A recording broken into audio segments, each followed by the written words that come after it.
حاضرین کرام، جیسا کہ آپ کو علم ہے، قرآن کریم کے نزول سے بہت پہلے اللہ تعالیٰ نے اپنے جلیل القدر رسولوں پر زبور، تورات اور انجیل کے علاوہ دیگر متعدد صحائف نازل فرمائے جو یکے بعد دیگرے منسوخ ہوتے رہے، مگر قرآن کریم چونکہ آخری صحیفہ اور جناب محمد مصطفیٰ صلی اللہ علیہ وآلہ وسلم آخری پیغمبر ہیں، اس لیے یہ کتاب پہلی کتابوں سے مختلف اور آخری رسول صلی اللہ علیہ وآلہ وسلم پہلے رسولوں سے ممتاز اور افضل ہیں کہ یہ شمع ہدایت صبح قیامت تک روشن رہے گی اور قیامت کے برپا ہوتے ہی لوح محفوظ کی طرف لوٹ جائے گی، اور ہادی برحق کا پرچم حق میدان حشر میں اپنی امت کے سر پر سایہ فگن رہے گا۔ قرآن کریم وہ مقدس صحیفہ ہے جس کی شان، عظمت اور بزرگی خود حق تعالیٰ نے قرآن کریم میں بار بار فرمائی ہے۔ قرآن کریم روشنی ہے، نور ہے، ہدایت ہے، ضابطہ حیات ہے، وہ ذریعہ ہے جو خالق اور مخلوق کے درمیان رابطہ پیدا کرتا ہے۔ قرآن کی عظمت، بزرگی اور صداقت کی سب سے بڑی دلیل یہ ہے کہ قرآن دنیا کی وہ پہلی اور آخری کتاب ہے جسے نزول سے لے کر آج تک کروڑوں مسلمان حفظ کر چکے ہیں۔ آج بھی یہ کتاب کروڑوں سینوں میں محفوظ ہے، اور دنیا کی تاریخ سے آج تک ایسی کوئی شہادت نہیں ملی کہ کوئی دوسرا آسمانی صحیفہ یا کوئی کتاب کسی زمانے میں کسی کے سینے میں محفوظ ہوئی ہو یا کسی کو حفظ ہوئی ہو۔ اللہ کا یہ نور صرف ان سینوں میں اترتا ہے جن میں صرف اللہ اور اس کے رسول صلی اللہ علیہ وآلہ وسلم کی محبت ہے۔ جن دلوں میں غیر اللہ کی تاریک جلوہ سامانیاں ہوں، ان میں یہ شمع نہیں جلتی۔ حاضرین کرام، مسلمان جب تک اس کتاب ہدایت پر عمل کرتے رہے، ان کا پرچم نصرت و اقبال شرق و غرب میں لہراتا رہا، اور جب انہوں نے کتاب مبین کو صرف قسم کھانے کے لیے طاق پر رکھ دیا تو ان کی فتح مندی کا نشان پارا پارا ہو گیا۔ علامہ اقبال رحمۃ اللہ علیہ اسی طرف اشارہ کرتے ہوئے فرماتے ہیں، وہ زمانے میں معزز تھے مسلمان ہو کر، اور تم خار ہوئے تارک قرآن ہو کر۔ قرآن کریم دنیا کی وہ پہلی اور آخری کتاب ہے جسے کوئی شخص از خود نہیں پڑھ سکتا، یہاں تک کہ جن کے قلب اطہر پر یہ کتاب نازل فرمائی گئی ان کو بھی اقرا کہہ کر یہ کتاب پڑھائی گئی۔ یہ دنیا کی پہلی اور آخری کتاب ہے جس کے پڑھنے کے لیے باقاعدہ رموز و نکات مقرر ہیں، اور یہ رموز و نکات باقاعدہ سیکھے جاتے ہیں۔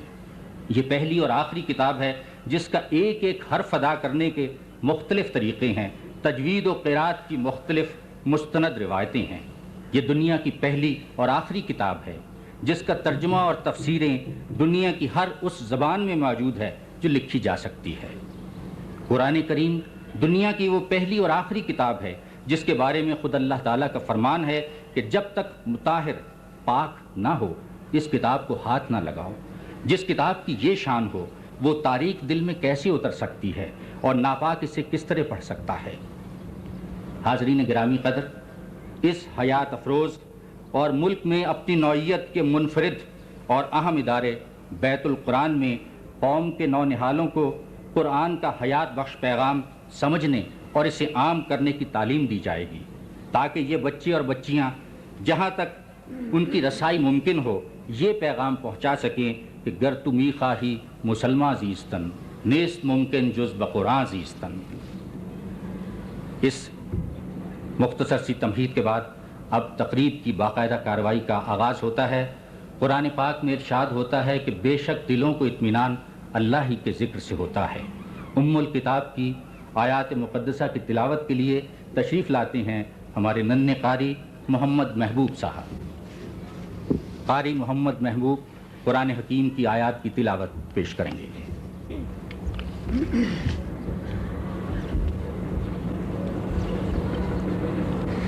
اعوذ باللہ من الشیطان الرجیم، بسم اللہ الرحمن الرحیم۔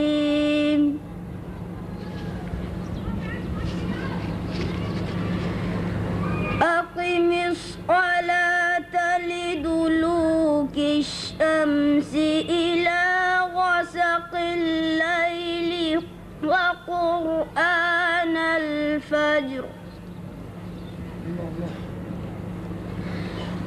إن قرآن الفجر كان مشهودا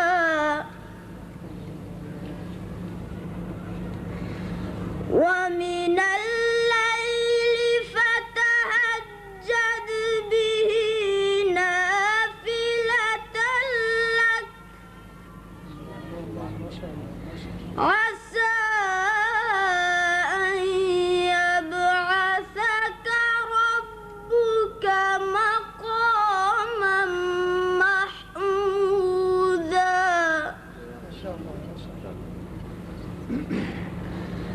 وقل رب أدخلني مدخل صدق وأخرجني مخرج صدق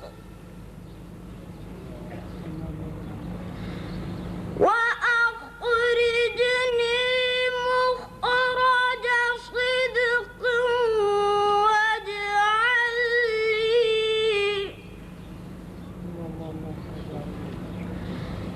واجعل لي من لدنك سلطانا نصيرا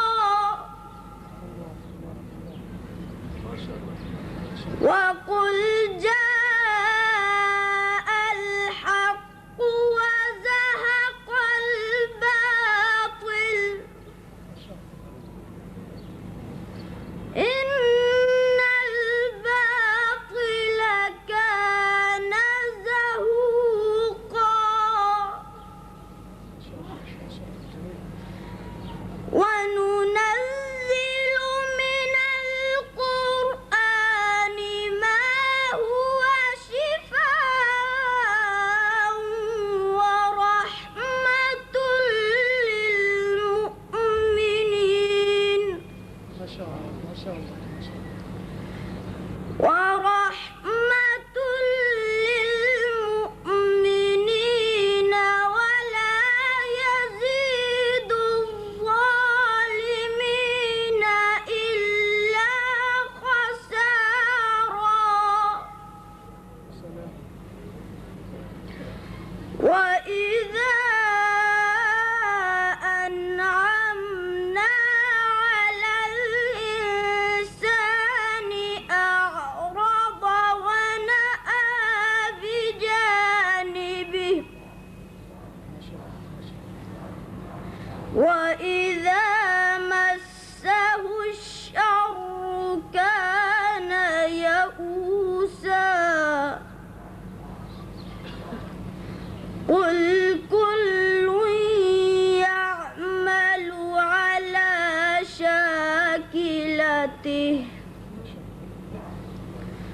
فربكم أعلم بمن هو أهدى سبيلا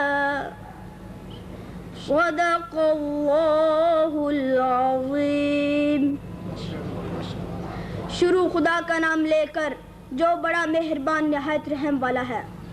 اے محمد صلی اللہ علیہ وسلم، سورج کے ڈھلنے سے رات کے اندھیرے تک ظہر، عصر، مغرب، عشاء کی نمازیں اور صبح کو قرآن پڑھا کرو، کیونکہ صبح کے وقت قرآن کا پڑھنا موجب حضور ملائکہ ہے۔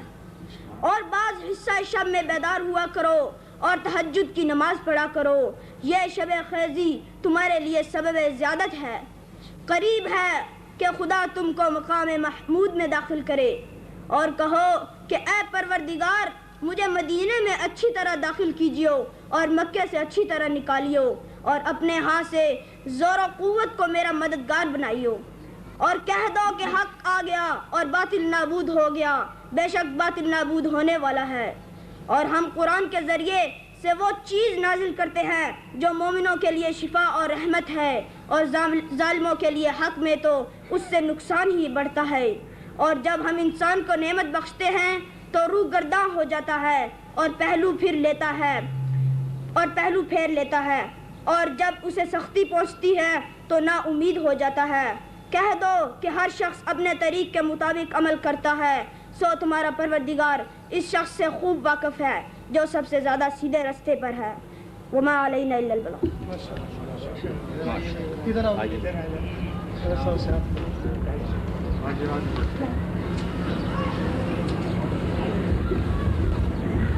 جزاک اللہ۔ قاری محمد محبوب جنہوں نے قرآن پاک کی آیات کی تلاوت اور ترجمہ پیش کیا، اسی ادارے کے طالب علم ہیں۔